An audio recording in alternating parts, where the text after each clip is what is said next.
Cicéron, deuxième catilinaire.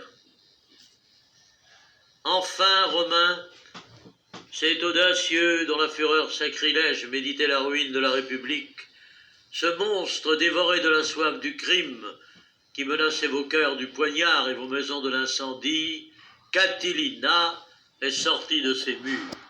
Nous l'en avons chassé, ou si l'on veut, nous lui avons ouvert les portes, nous avons accompagné de nos adieux son départ volontaire. Oui, Romain, il est parti, il a pris la fuite. Sa frayeur ou sa rage l'a emporté loin de nous. On ne verra plus ce forcené travailler dans Rome même à la destruction de Rome. Nous sommes sûrs au moins de ce premier triomphe sur le chef de la rébellion. Le poignard de cet assassin ne cherchera plus sans cesse le chemin de nos cœurs. Il ne nous poursuivra plus dans le champ de Mars, dans le forum, au Sénat et jusque dans nos maisons. Catilina, chassé de Rome, a perdu sa position. C'est maintenant un ennemi déclaré auquel nous ferons, sans que personne s'y oppose, une guerre légitime. Certes, nous avons remporté sur lui une éclatante victoire en le forçant de jeter le masque et d'arborer publiquement l'étendard de la révolte.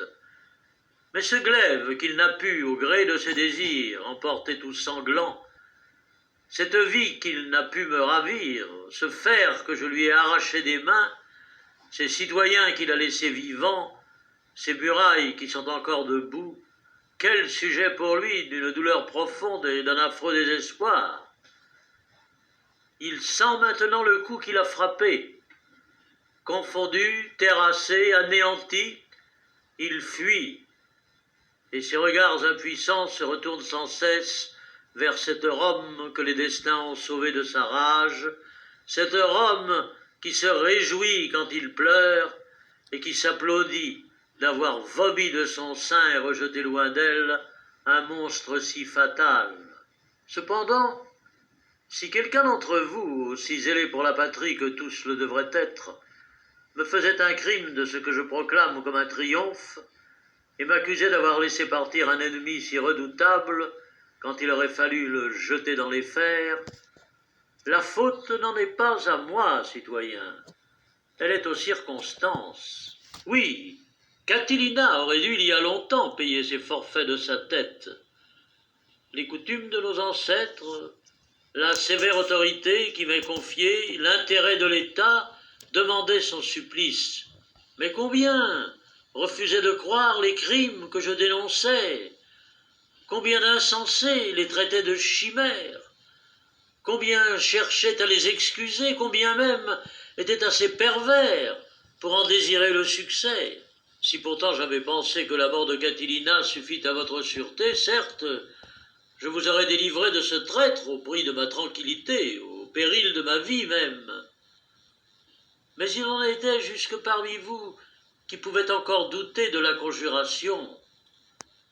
Et si je l'avais livré au supplice qu'il méritait, la haine soulevée contre moi m'eût empêché de poursuivre ses complices.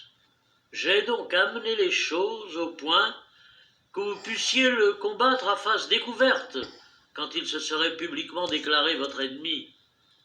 Et cet ennemi, citoyen, vous pouvez juger si je le redoute à présent qu'il est hors des murs.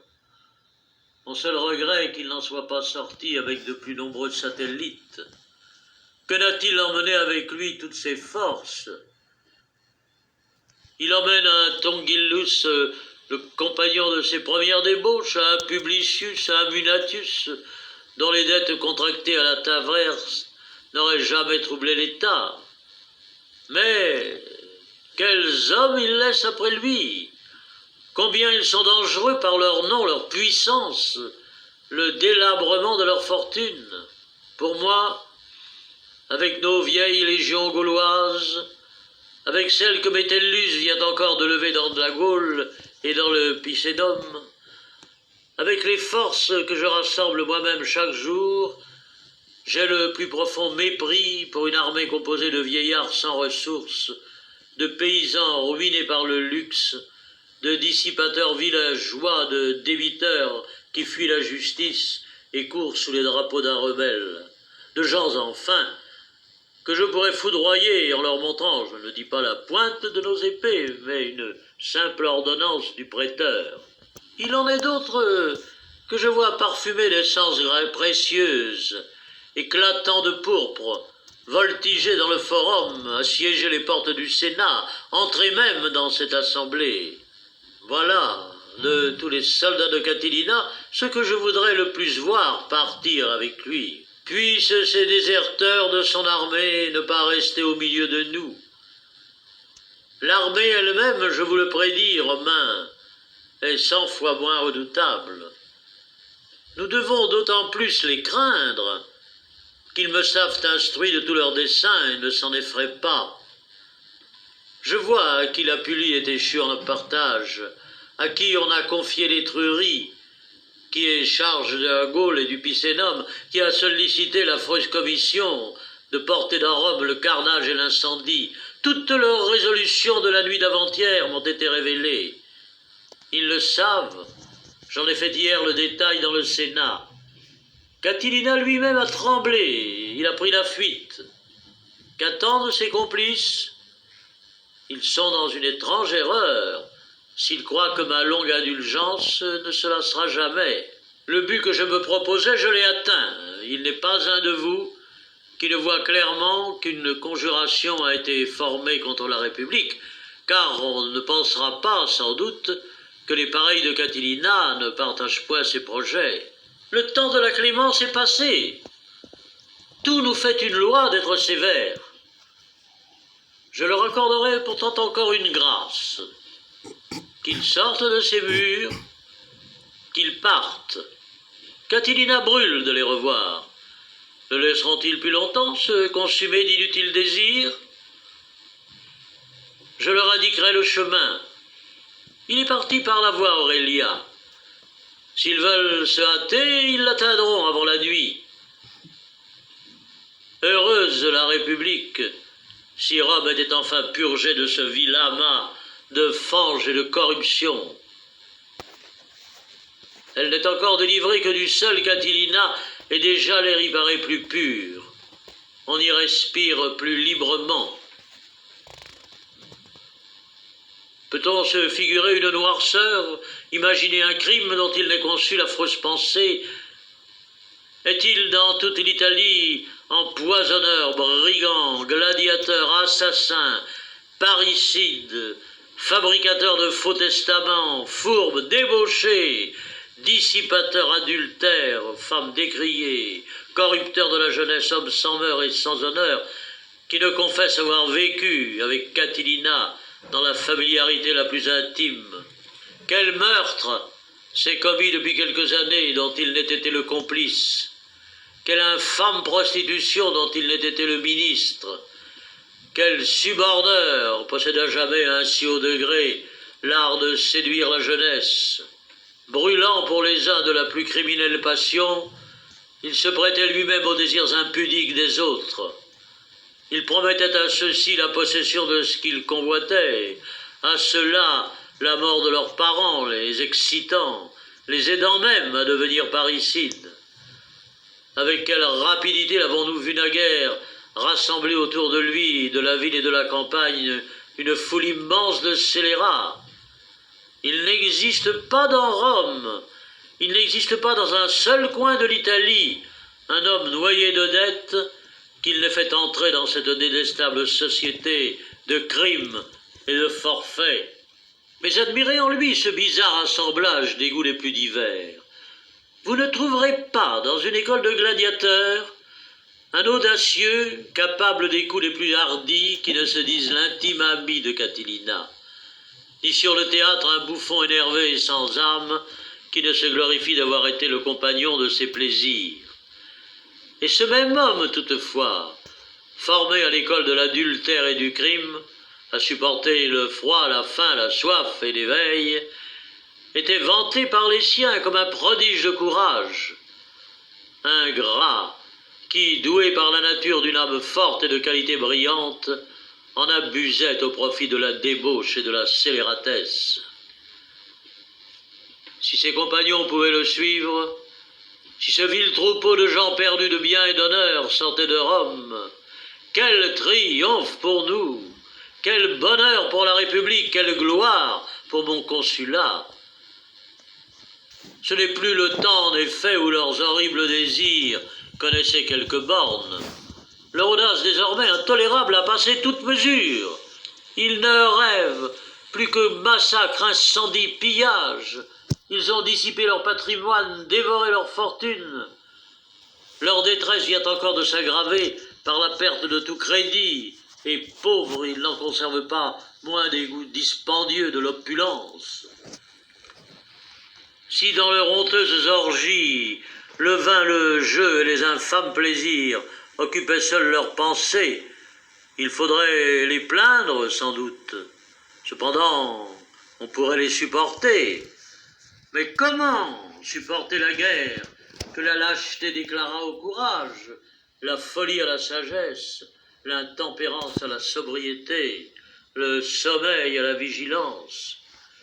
Il me semble les voir dans leurs festins, couchés mollement sur des lits somptueux, tenant dans leurs bras des femmes impudiques, affaissées par l'ivresse, gorgées de nourriture, couronnées de guirlandes, inondées de parfums, énervées de débauches, vomir dans leurs obscènes entretiens les mots affreux de carnage et d'incendie.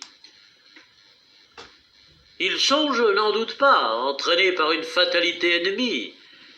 Et si le châtiment dû à leur perversité, à leur dissolution, à leurs crimes, ne les frappe pas à l'instant, du moins le temps de la justice n'est pas éloigné. Puisse mon consulat retrancher de la République ces membres gangrenés qu'il ne saurait guérir. Et cette heureuse époque assure à notre empire des siècles de durée. Il n'est au monde aucune nation qui nous soit redoutable, aucun roi qui puisse faire la guerre au peuple romain. Tout au dehors est pacifié sur terre et sur mer par la valeur d'un héros. Une guerre domestique nous reste. C'est au dedans que sont les embûches. C'est au dedans qu'est renfermé le péril. C'est au dedans que l'ennemi nous attaque. C'est avec le luxe, avec la démence, avec le crime qu'il nous faut combattre. Nouveau genre de guerre dans lequel je me déclare votre chef. Oui, Romains, je prends sur moi la haine des pervers. Toutes les plaies qui pourront être guéries, je veux à tout prix les guérir. Mais je serai aussi retranché par le fer, ce qui causerait trop sûrement la ruine de l'État. Qu'ils sortent donc ou qu'ils restent tranquilles. Ou s'ils ne veulent ni sortir de Rome, ni renoncer à leur complot, qu'ils tremblent. Ils subiront la peine qu'ils méritent. Mais il en est, citoyens, qui prétendent que j'ai, par un ordre tyrannique, exilé Catilina.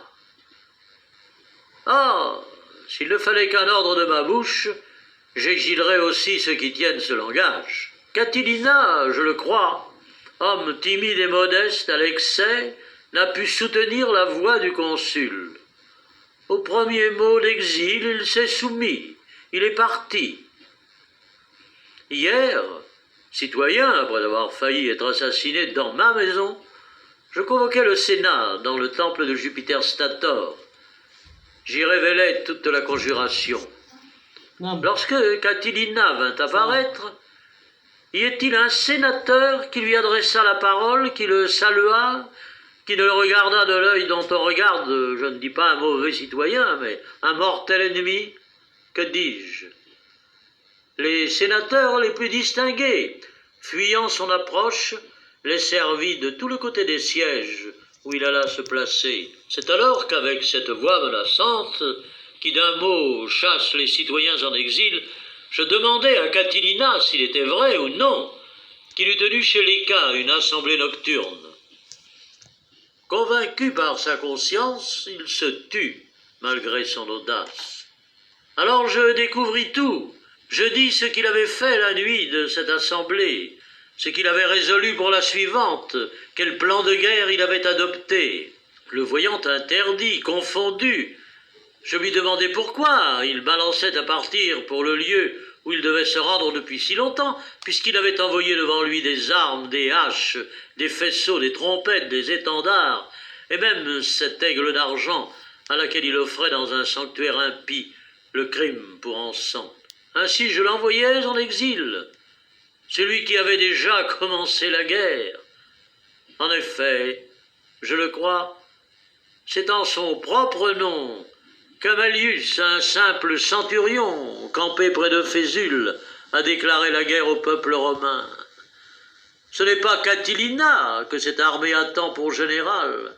Ce n'est pas dans ce camp, c'est à Marseille que cet infortuné va porter son exil. Oh, qu'il en coûte, je ne dis pas seulement pour gouverner l'État, mais pour le sauver.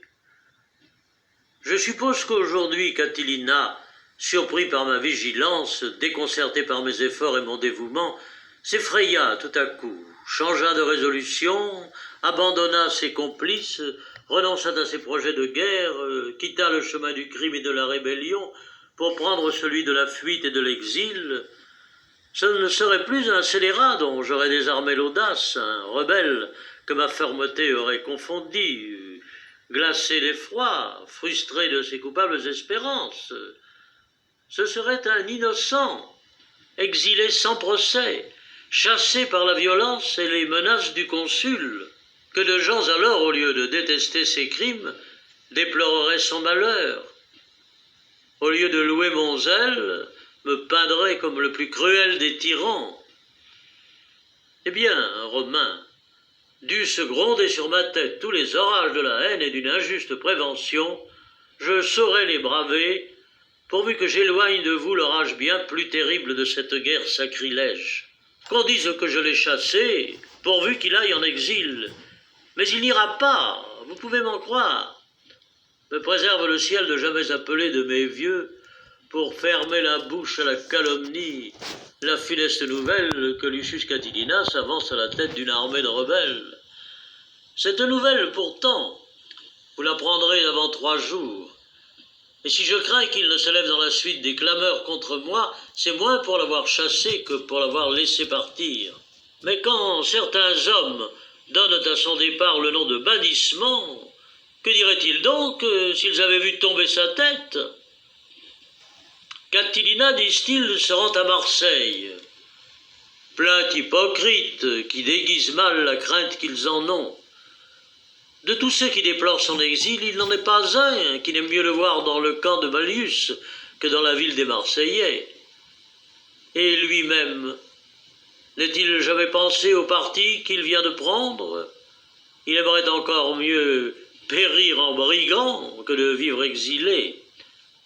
Mais comme jusqu'ici rien ne lui est arrivé de contraire à ses vœux, si ce n'est de m'avoir en partant laissé la vie, ne le plaignons pas d'un exil supposé, désirons plutôt que cet exil soit véritable.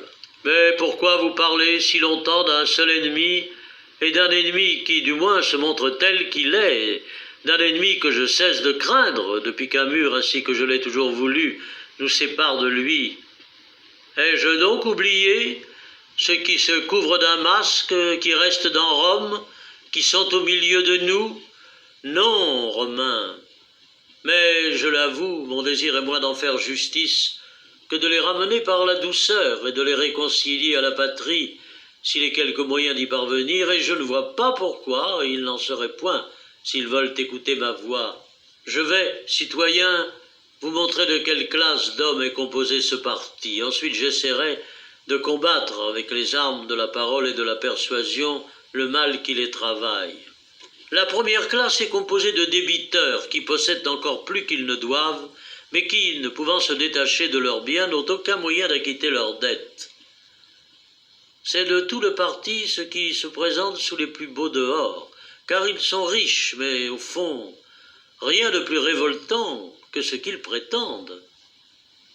Et quoi, vous aurez des domaines, des palais, de l'argenterie, de nombreux esclaves, des richesses de toute espèce, et vous craindrez d'ôter quelque chose à vos possessions pour l'ajouter à votre crédit? Sur quoi donc comptez-vous? Sur la guerre? Pouvez-vous croire que dans la dévastation générale, vos propriétés seront inviolables? Sur l'abolition des dettes? C'est se tromper que de l'attendre de Catilina. C'est moi qui libérerai les débiteurs mais en les forçant de vendre une partie de leurs biens. Il n'est que ce moyen de sauver ses propriétaires obérés. S'ils avaient voulu s'y décider plus tôt, au lieu d'employer les revenus de leur domaine à lutter follement contre l'usure, ils seraient aujourd'hui plus riches et meilleurs citoyens. Mais du reste, il me semble assez peu redoutable, car ils peuvent enfin revenir de leur égarement, ou, s'ils y persistent, ils formeront peut-être des vœux impies, mais je les crois peu capables de s'armer pour leur succès. La seconde classe se compose d'hommes abîmés de dettes, mais ambitieux de pouvoir. Ils veulent dominer à tout prix. Sans espoir d'obtenir les honneurs tant que la République sera tranquille, ils comptent s'y élever à la faveur des troubles. Je leur donnerai un seul conseil, et c'est le même que je donne à tous les autres. Qu'ils renoncent à l'espérance de voir leurs projets s'accomplir. Le premier obstacle, c'est moi, qu'ils trouveront partout pour sauver l'État et réprimer leurs complots. Ensuite, le courage des gens de bien, leur union, leur nombre immense et de grandes forces militaires. Enfin, les dieux, en qui ce peuple invincible, ce glorieux empire et cette reine des cités ont, contre les attentats du crime, d'immortels protecteurs. Et quand ils obtiendraient ce qu'ils convoitent avec tant de fureur, quand la vue de Rome en cendres, inondée du sang des citoyens, assouvirait leurs exécrables désirs, est-ce donc au milieu de ces débris qu'ils espèrent être consuls, dictateurs ou même rois?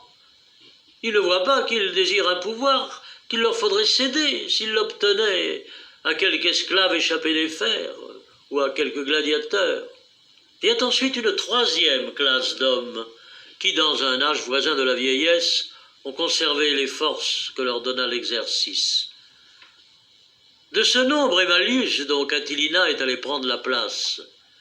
Ils font partie de ces colonies que Sylla établit jadis à Fésule. Ces colonies, je le sais, sont en général composées de citoyens d'une probité reconnue, d'un courage éprouvé. Il en est toutefois parmi eux qui, enivrés de leur soudaine prospérité, ont consumé en de folles dépenses les dons de la fortune. Ils ont voulu bâtir comme les grands, avoir des domaines, des équipages, des légions d'esclaves, une table somptueuse, et ce luxe a creusé sous leurs pas un abîme si profond que, pour en sortir, il leur faudrait évoquer Sylla du séjour des morts. Ils ont associé à leurs criminelles espérances quelques habitants de la campagne qui croient voir dans le retour des anciennes déprédations un remède à leur indigence. Également avides de rapines et de pillages, je les range les uns les autres dans une seule et même classe. Mais je leur donne un conseil, qu'ils cessent de rêver dans leur délire les proscriptions et les dictatures. Ces temps affreux ont laissé au fond des âmes de si horribles souvenirs qu'à peine faut-il être homme pour jurer qu'ils ne reviendront jamais. La quatrième classe est un mélange confus et turbulent de malheureux sur qui pèsent des dettes accumulées dès longtemps par la paresse, la dépense, le défaut de conduite, et que chaque jour enfoncent plus avant dans un gouffre d'où ils ne sortiront pas. Fatigués d'assignations, de sentences, de saisies, ils désertent les villes et les campagnes pour courir en foule sous les drapeaux de la révolte. Soldats sans courage, débiteurs sans bonne foi, qui savent mieux faire défaut à la justice qu'ils ne sauront faire face à l'ennemi. S'ils ne peuvent se soutenir, qu'ils tombent, mais qu'ils tombent sans que la République ni même leurs plus proches voisins s'aperçoivent de leur chute. Car je ne conçois pas pourquoi, ne pouvant vivre avec honneur, ils veulent périr avec honte, ni comment il leur semble moins affreux de finir leur destin avec beaucoup d'autres que de les finir seuls. La cinquième classe renferme les parricides, les assassins, les scélérats de toute espèce. Je ne cherche point à les détacher de Catilina. Ils ne pourraient jamais s'arracher d'auprès de lui. Qu'ils périssent d'ailleurs au sein du brigandage, puisqu'aucune prison n'est assez vaste pour les contenir tous. Vient ensuite une dernière classe, et c'est enfin la dernière par l'avilissement de ceux qui la composent. Ce sont les hommes de Catilina, c'est son élite, ou plutôt, ce sont ses amours et ses délices. Vous les reconnaissez au parfum de leur chevelure élégamment peignée, à leur visage sans barbe ou à leur barbe arrangée avec art, à la longueur de leur tunique et aux manches qui couvrent leurs bras efféminés. Enfin, à la finesse des tissus qui leur servent de toge. Hommes infatigables qui signalent dans des festins prolongés jusqu'à l'aurore leur patience à supporter les veilles.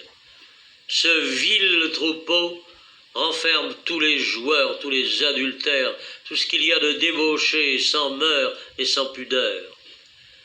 Ces jeunes gens si délicats et si jolis savent bien autre chose que chanter et danser, qu'aimer et être aimé. Ils savent darder un poignard et verser du poison. S'ils le sortent, s'ils le périssent, quand même Catilina ne serait plus. Sachez que nous aurons dans la République une pépinière de Catilina.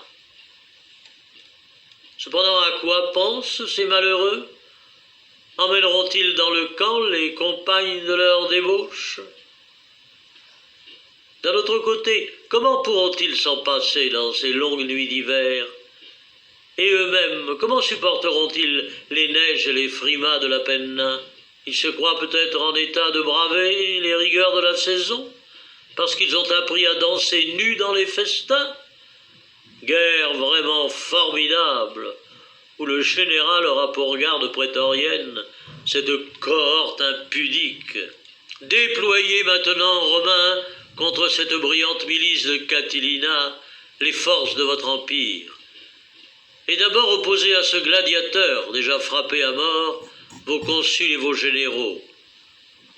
Ensuite, faites marcher contre ces bandes méprisables, vils rebuts de la fortune et de la société, l'élite et la fleur des guerriers d'Italie. Nos colonies et nos villes municipales valent bien sans doute les hauteurs et les bois qui lui serviront de forteresse. L'Empire a mille autres sources de force et de grandeur que je ne dois pas comparer avec la détresse et le dénuement de ce brigand. Laissons donc à part tout ce qui est pour nous et contre lui, le Sénat, les chevaliers romains, le peuple, la ville, le trésor public, les revenus de l'État, l'Italie entière, toutes les provinces, les nations étrangères, et bornons-nous à comparer entre elles les deux causes rivales. Ce parallèle nous fera voir quel mépris nous devons à de si faibles ennemis. La guerre est déclarée entre la pudeur et la pudence, les bonnes mœurs et les mauvaises, la probité et la fraude, la piété et le crime, le calme et la fureur, l'honneur et l'opprobre, la continence et les plus viles passions. L'équité, la tempérance, le courage, la prudence et toutes les vertus sont aux prises avec l'injustice, la débauche, la lâcheté, la témérité et tous les vices.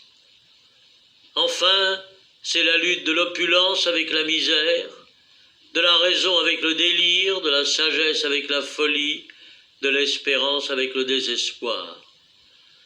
Dans cette guerre étrange et ce combat inégal, dussent les hommes faillir à la bonne cause, les dieux eux-mêmes ne sont-ils pas intéressés à voir les vices abattus et les vertus triomphantes?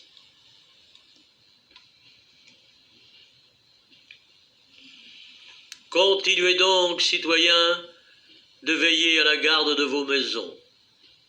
C'est moi qui veille à celle de la ville, et je vous promets d'en assurer la défense sans troubler un instant votre repos.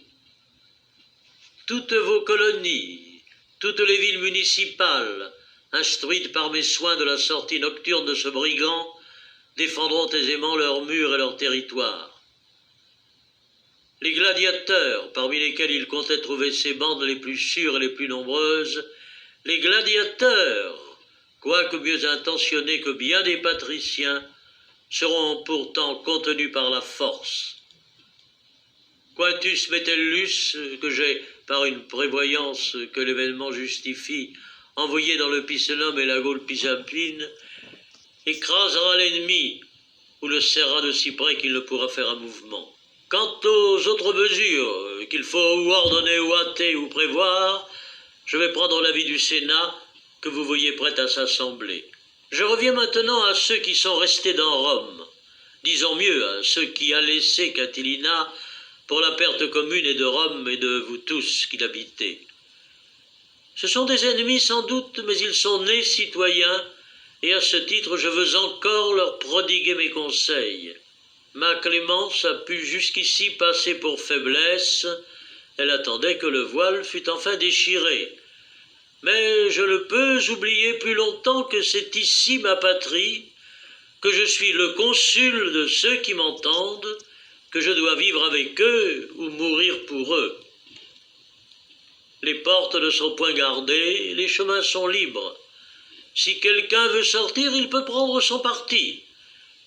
Mais quiconque osera remuer dans la ville, quiconque fera, je ne dis pas une action, mais un simple projet, mais la moindre tentative contre la patrie, sentira que Rome a des consuls vigilants, des magistrats dévoués, un sénat ferme et courageux, qu'elle a des armes, qu'elle a une prison, lieu de supplice destiné par la justice de nos ancêtres à la punition des grands crimes.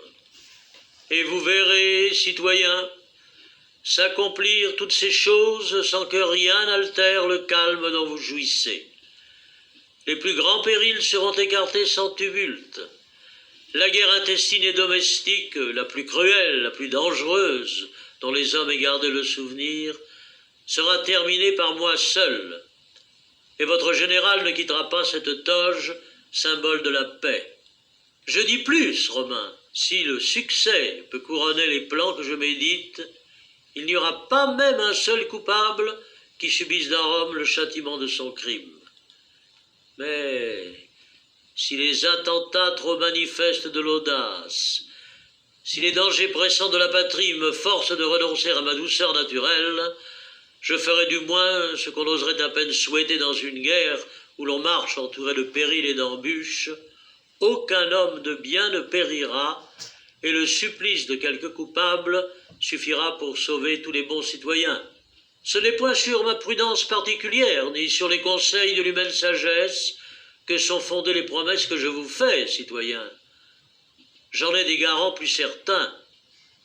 Ce sont les dieux qui, par des signes non équivoques et 1000 fois répétés, de leur immortelle protection, m'ont inspiré cette confiance. Longtemps, ils nous ont défendus dans des guerres lointaines contre les ennemis du dehors. Le lieu du péril est changé. C'est en protégeant leurs temples et les toits qui nous couvrent qu'ils vont aujourd'hui faire éclater leur puissance. Vous, Romains, adressez-leur vos vœux et vos hommages.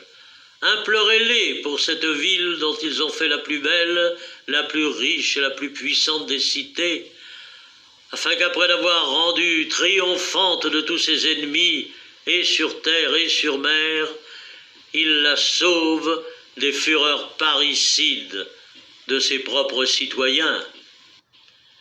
Cicéron, la 3e Catilinaire.